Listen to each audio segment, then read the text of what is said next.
loolu warul am. Ces divisions là warul am. Mais Macky Sall a réussi à le faire dans le passé. Tu vois même des enseignants qui te disent ñun ay enseignants APR lañu. ñoom la ñuy jox les privilèges. ñoom la ñuy orienté ci secteur yi baax yi. ñoom la ñuy affecté Dakar pour ñu xar mat xaraale mat. ñeneen ñi ñu sànni leen ca xaj ci àll bi. Parce que c'est des enseignants de l'opposition. Loolu laa ne il faut pas répéter ces erreurs du passé. Diomaye doit appeler tout le monde autour d'une table. Ñu booloo sur la question concernant les accords qui ont été signés. Ñu ñëpp a war a àndandoo trouvendo des solutions. Mais bu fekkee ñii dañuy taxaw ni réclamer seen appartenance fële ñii taxaw tali réclamer seen appartenance fële te ñoom ñëpp ci même corps la ñu bokk. wala ci même syndicat la ñu bokk. Franchement dafay poser problème. Merci beaucoup Arfan ñu dellu ko ak suñu dernier point xam naa li ñu am ci temps peut-être mën naa ni jeex na li nga xam si moo di Thierno Alassane Sall gis na déposé woon na li nga xam si moo di projet de loi jëmale ko ci amnistie li nga xam si moo di abrogé li nga xam si moo di loi d'amnistie bi. Voilà moom nag bi mu ko déposé dañ ko rejeté parce que nee nañ conformé wul ak li nga xam si moo di article 82 su ma juumul Assemblée nationale. Voilà ndax défaut de budget la ñu wax mais tamit am keneen ku déposé li nga xam si moo di loi d'amnistie. Amadou Ba bu Pastef Amadou Ba numéro 2 bu Pastef moom tamit yaakaar naa partiellement la ko déposé. Voilà ndax li nga xam si moom Thierno Alassane déposé woon ñu rejeté ko ndax du jéem a indi benn jiixi jaaxa maanaam xam nga parce que loi d'amnistie dafa nekk lu sensible. parce que ñu bëree bëri dañ ko yàkkamti woon yàkkamti ñu abrogé ko est-ce que loolu du mu xaw a indi benn jiixi jaaxa ci ni ko Thierno Alassane Sall defee. Njiixi jaaxa am na ba pare Pape Mor bu rafetal kaddu gi di naan est-ce que du jéem a andi njiixi jaaxa am na ba pare. parce que ce que Thierno Alassane Sall voulait am na ko ci média bi ci presse bi. Il est dans une communication politique. Dans une bataille politique, Thierno Alassane Sall, il a réussi. Tey moom moo lëmbee presse bi. Oui, c'est de la magouille. Il a utilisé même le mot. dafa ne waa Pastef c'est des magouilleurs. dañuy magouille. am na ñu taxaw na leen le fait d'avoir rejeté la proposition de Thierno Alassane Sall.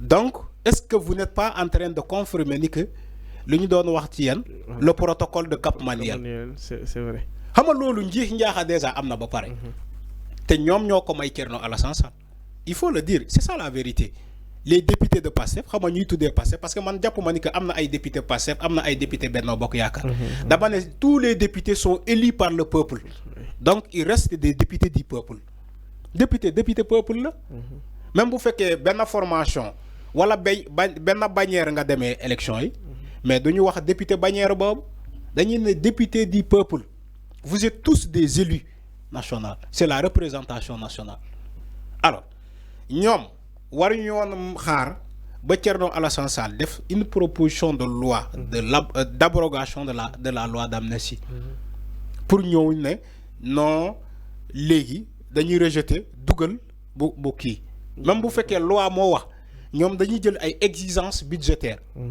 yow wax nga fi article 82 xaw ma 80 donc bu fekkee même article 82 bi moo wax loolu mais Thierno mën na jàpp ni que il a gagné la bataille médiatique Thierno gagné na bataille bi parce que lu mu bëggoon am na ko ñu rejeter document am comme ça médias yi di ci wax dinaan way on a rejeté la proposition de Thierno Alassane Sall qui est de l'abrogation totale hein ñoom ñu dugal seen boss qui est de l'abrogation partielle c'est ce qu'ils ont dit c'est ce que les médias ont diffusé Thierno a réussi son combat Thierno c'est un politicien c'est un opposant waruñu ko woon may tuuti mais aussi Thierno am na lu mu bëgg ah parce que quoi qu'on puisse dire à beau argumenter même si il faut qu'ils amènent les meilleurs juristes ñuy développer ni que oui comme quoi que loi moo rejeté la proposition de loi de Thierno Alassane Sall Thierno a réussi ce qu'il voulait man foofu laa doon wax Thierno a réussi ce qu'il voulait mooy def ses récupérations politiques il les a eu jeex na jeex na tak et maintenant il a installé le malaise. Foofu. Oui, exactement. Il a installé le malaise. Parce que ils sont maintenant mal à l'aise. Loi d'amnistie mi ngi concerne. Voilà. Voilà. Ñooy parti au pouvoir. Parce que quand vous rejetez la proposition de Thierno Alassane Sall, les gens vont dire mais attendez, yéen na ko doon wax ci campagne yi fii. Yéen na ko doon wax. Mais pourquoi aujourd'hui il y a un député qui s'appelle Thierno Alassane Sall, il dépose et vous rejetez. Est-ce que yéen vous êtes pour l'abrogation de la loi d'amnistie? Parce que dès que un député comme Tafsir Choy de PDS, ils leur disent que on ne peut pas vouloir une chose et son contraire. Oui. Parce qu'entre-temps, ce que Thierno Alassane Sall a voulu, il l'a eu. Il a eu ce qu'il voulait, Thierno. Bien vrai que moment. Mais man aussi, il faut abroger la loi d'amnistie. Oui, c'est une demande nationale. Vu que Thierno Alassane Sall bi incident yi di am. Kenn dégg ko mu wax. Kenn dégg ko mu naqarlu mais justement pour indi tension tax na mu bëgg dugal li nga xam ne nee naa la c'est de la commande politique. Oui, exactement. Ak noo ko mënta qualifier Thierno a réussi ce qu'il voulait. Man foofu lay waxee.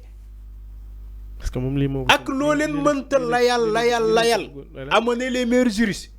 Thierno mu ngi nale taxaw di reetaan moom lii la bëggoon lii dégg naa ay nit ne ko yow jàppuñu say nit ci manifestation yi tëjuñu sa benn nit tëjuñu la tëjuñu kenn ci yow ñun waa Pastef lañu doon tëj pourquoi yow ngay ñëw gaawantu di dugal loi d'amnistie bi comme si da nga ko gëm xam nga loolu mën nga ko wax. C'est tout à fait normal loolu am na. Exactement. Mais Thierno soxlawul loolu Thierno xam nga lan la soxla li am nii la soxla ñoom ñu rejeté ko rek médias yi amplifié jeex na muy taxaw na la di reetaan dina wala ñaw dal naa seen kaw installé naa malaise bi léegi sénégalais dinañ leen ŋàññi. C'est ce que Thierno a voulu faire des récupérations politiques. Il l'a fait ci la candidature de Karim Wade et il a réussi il a toujours réussi. Fu ñëpp doon xaaru rek Thierno ñëw na dugal recours am pour ñu faagaagal candidature Karim Wade. Il le réussit. Est-ce que tu vois? Oui. Il revient aujourd'hui sur la loi d'amnistie au moment où que les gens sont concentrés de l'autre côté.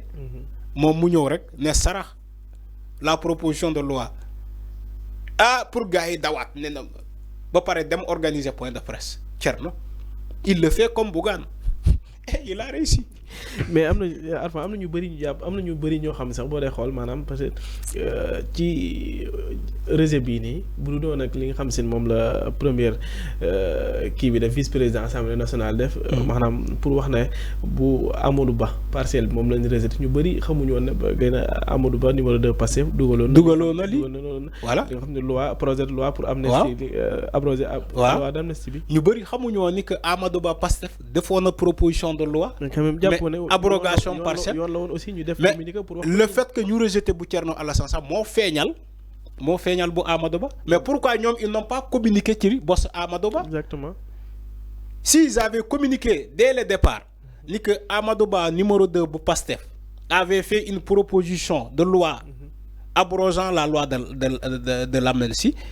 Dans ce cas Thierno Alassane Sall bu demee sax pour déposer sénégalais dañ koy ne yow looy dem di déposer alors que ñun qui déposé na ba pare. Mais c'est parce que Thierno l'a su te que ñoom defuñu communiquer wala waxuñu ko pour sénégalais yi xam. Publiquement ñu bëri publiquement pour ñu bëri xam l'opinion alerter l'opinion.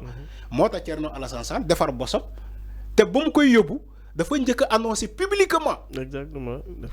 Le soir je vais aller déposer dafa def tu vois comment il a gagné la bataille de communication Thierno. Exactement. moom dafa no annoncé bosam ci kaw. ñii annoncé wuñu seen bos ci kaw. Le rejet du boss Thierno Alassane moo feeñal bële. Sinon sénégalais yi duñu doon xam ni que Amadou Ba dafa def proposition de loi. Mais quand même Alpha kii. loolu yëpp communication la. kii projet total la.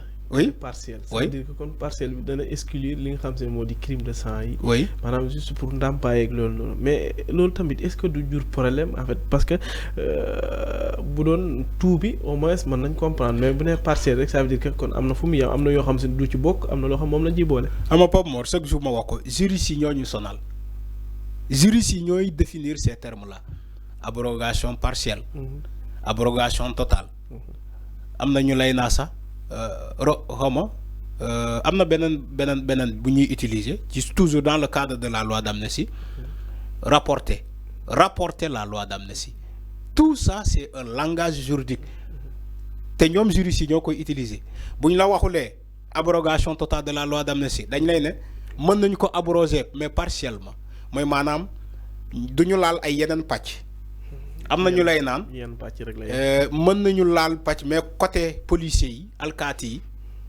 seen bos kenn du ko abroger côté seen partie boobu quoi am na ñu lay naan ils vont rapporter la loi d'amnistie tout ça c'est des langages sénégalais bëgg nañu xam loolu mooy lan mais ak lu mënta xew Pape Mor il faut qu'on abroge cette loi là parce que li nga digg sénégalais il faut nga def ko.